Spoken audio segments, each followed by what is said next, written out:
A maioria dos pacientes chega no nosso consultório não é por conta de uma consciência do que está acontecendo, e sim por dor.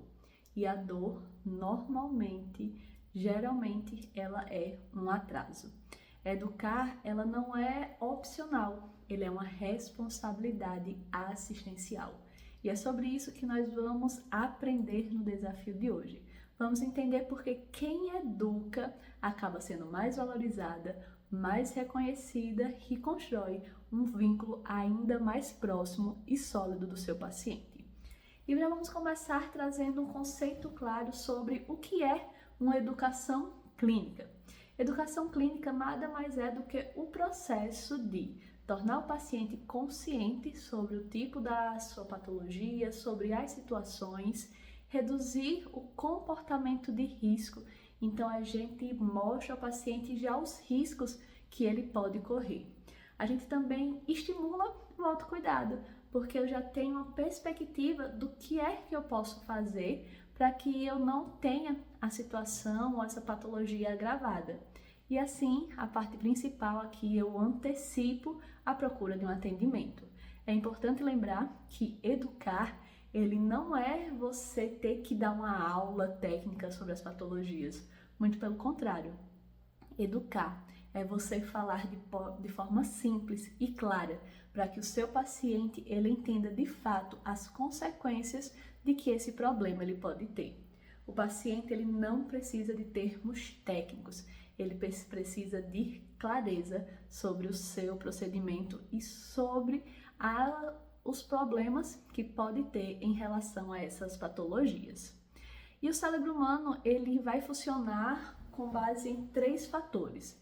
Ontem a gente já entendeu um pouquinho sobre fatores que fazem o paciente nos escolher e agora eu quero que você entenda os fatores que o cérebro ele vai utilizar para o paciente ter essa visão de que precisa iniciar um tratamento, precisa se cuidar. O primeiro deles é o risco real. Você está lá rolando o feed, vendo a notícia e você vê uma matéria, você vê algo que lhe chama a atenção, voltado para a saúde especificamente. Então, no risco real, você vai parar, o seu paciente vai parar e vai avaliar. Isso pode causar algum problema? Então, esse primeiro ponto, ele já chama a sua atenção, já lhe prende. O segundo fator é o impacto funcional. Ele vai avaliar, você vai avaliar e vai pensar, isso pode afetar minha vida, o meu caminhar e o meu conforto? Então, o seu cérebro ele já tem 2 fatores que vão lhe prender à busca de uma decisão de ir fazer, de ir iniciar um tratamento. E o terceiro fator, que é o fator da solução possível e segura. Quando o paciente ele percebe que ele tem um risco do seu problema evoluir, se tornar algo mais grave, o cérebro dele vai avaliar e vai pensar, tem alguém que pode resolver, tem alguém que sabe como resolver isso. E se esses 3 pontos eles não se conectam com o seu paciente ele simplesmente vai adiar o problema e vai achar que não é possível, não precisa e não tem necessidade de fazer isso agora. Informação sem consciência, ela não gera ação.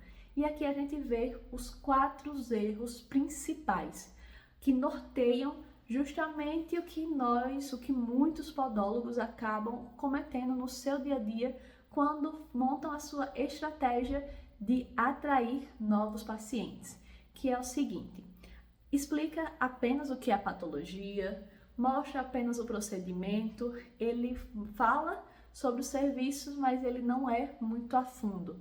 Quando ele explica a patologia, ele não faz aquele convite para você vir se cuidar. Quando eu mostro o procedimento, eu acabo não explicando o que foi que aconteceu para que aquele procedimento ele fosse realizado, o que antecede isso. E quando eu falo dos serviços, eu acabo não me mostrando como alguém que pode ser a solução para o seu serviço. Então a gente precisa sempre conectar o porquê que acontece esses tipos de patologia, o que faz com que ela piore, o que pode acontecer se ignorar. Quantos de nós não sabemos o quão grave é você ignorar uma situação, ignorar aquele cantinho de unha porque acha que não vai ser nada demais? E quando procurar ajuda? O resultado de todo esse contexto, o paciente ele entende, mas ele acaba não se sentindo convocado para ter uma ação imediata. Se eu fico só informando, dando uma pincelada aqui, uma pincelada ali, ele vai apenas achar que é um vídeo satisfatório e não um vídeo que gere uma conexão e uma conversão no final. E a gente vai agora montar um método, que é o método base para o nosso desafio de hoje, que é como estruturar a nossa educação clínica eficiente. Não é que eu vá deixar de ter os conteúdos que eu já costumo usar, mas a gente vai ter agora um norte para que esse tipo de conteúdo que eu vou postar, ele seja um conteúdo que abrange mais pacientes, abrange uma audiência maior, mas que no final ele possa trazer uma conversão para o meu dia a dia e mais consultas e assim o maior faturamento. Como ontem eu falei, aconselho agora você pegar papel e caneta, porque a gente vai entrar na parte fundamental e estrutural do nosso desafio de hoje. Primeira parte, a gente vai nomear o tipo do problema. E eu quero que você seja muito claro, não precisa dar um nome estrambólico. Imagine que você está falando com uma criança. É exatamente isso, essa sensação que eu quero que você tenha quando for explicar algo para o paciente, algo para a sua audiência. Não precisa trazer os nomes específicos, aqueles nomes grandes, que você talvez vai repelir. A pessoa vai olhar o que é uma onicocriptose, uma espícula. Então você vai trazer claro, ser fluido no seu diálogo para aproximar o seu paciente de você. Um exemplo, a gente vai falar termos como unha encravada, rachaduras, dor ao caminhar. Use essas palavras porque talvez esse vai ser o seu primeiro contato com essa audiência, então ela precisa se sentir conectada. O nosso segundo tópico da estrutura é explicar a causa. A gente vai dizer o que causou esse tipo de problema. Exemplos tipo, na maioria dos casos, isso acontece por conta de uma pressão repetida, um corte inadequado, um calçado errado. Isso tudo conecta, por quê? Eita, eu tô com uma dorzinha no pé, na unha, ou uma rachadura, e talvez tenha sido um corte errado que eu fiz. Viu que isso conecta? Eu vou ligando os pontos. Eita, eu tô com aquele sapato que sempre machuca em determinado local. Esses pontos são pontos chaves que vai fazer eu pensar na causa além do problema. O terceiro é mostrar qual é o impacto funcional. Além da dor, por exemplo, a gente pode falar, além da dor, isso pode alterar a forma como você vai caminhar e gerar uma compensação. O paciente, na hora, ele vai pensar, meu Deus, isso é muito maior do que o que eu imaginei. Não é apenas uma rachadura, não é apenas uma unha encravada, não é apenas um descolamento da placa da unha. Isso pode trazer complicações ainda mais graves. Então, eu trago esse impacto na funcionalidade de todo o corpo, de todo o sistema desse paciente. E a gente precisa também deixar muito claro e apontar quais os riscos de não tratar. E quando eu falo isso, eu estou querendo que você fale sem precisar traumatizar ou assustar, mas trazer com responsabilidade. Porque nós entendemos que quando o paciente ele não decide dar continuidade com o tratamento, os riscos de infecções são muito grandes, inflamação recorrente, a gente tem uma limitação funcional, uma piora progressiva, por exemplo, quando a gente fala sobre o uso de uma órtese após o procedimento de unha encravada. Muitos pacientes não veem que é a necessidade, então a gente deixar claro quais os riscos ele vai estar correndo em não estar priorizando o tratamento de forma adequada. E a parte chave aqui, que é onde a gente tem a nossa conversão, é apontar qual o melhor momento de procurar o podólogo. Seja clara, fale que você é a pessoa que vai poder auxiliar, que vai poder ajudar, que vai resolver o problema desse paciente. Porque muitas vezes a gente vende, a gente explica, a gente educa, mas no final a gente não diz, você precisa de mim. Você precisa procurar um podólogo. E esse é o ponto-chave, porque a partir daí a gente vai conseguir aumentar o nosso fluxo de clientes, de pacientes dentro da clínica. E aqui a gente abre realmente as portas para uma consulta, porque a gente traz clareza. Às vezes a gente vai abrir até a mente para uma pessoa que não achava que tinha problema nenhum nos pés. E ela vai ver o seu conteúdo, vai se sentir educada, vai se alimentando, vai, poxa, eu tenho um problema que nem eu sabia que tinha. Não há nada melhor do que você gerar essa ação preventiva para o seu cliente. E a partir disso a gente começa a entender que essa educação na saúde, ela nada mais é do que um posicionamento que você decide assumir. Porque o paciente ele vai começar a ver você como referência.